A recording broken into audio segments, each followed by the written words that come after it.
What's up guys? Welcome to this course. My name is Yomi and I have several music courses here on Udemy. This course is part of my music series course.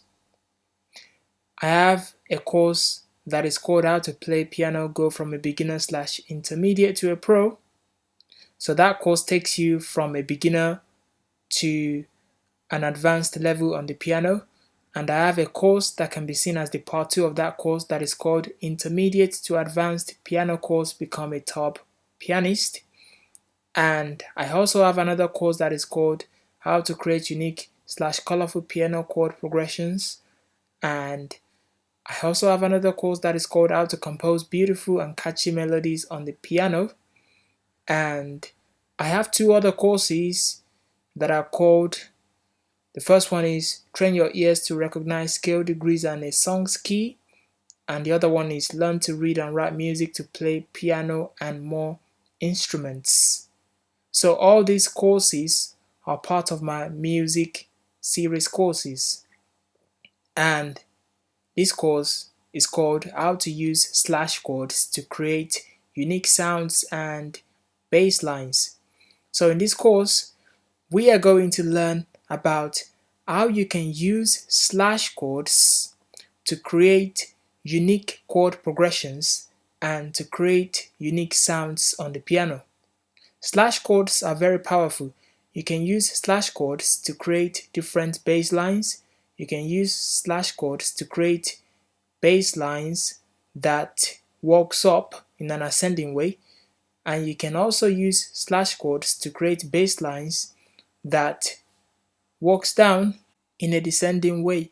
And you can also use slash chords to spice up your chord progressions and to make them much more interesting. And you can also use slash chords as parsing chords. Slash chords are very powerful because they can make your chord progressions to sound different to how they would normally sound. So in this course, we're going to explore how to use slash chords in different ways. So we're going to learn various things about slash chords in this course. The first section of this course goes over the things that you need to know in order to be able to progress to the other sections of the course. However, if you've taken any of my other courses, there's a chance that you already know the topics that are under the first section of the course, and if that is the case, skip the first section of this course and move on to the other sections of the course. So the purpose of the first section of this course is just to teach you the prerequisites that you need to know in order to be able to take the course. It is possible that someone might take this course and they might not have taken any of my other courses, or they might not know much about the piano.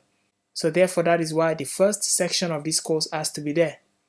So yeah, I will see you in the next lecture. Thank you for watching.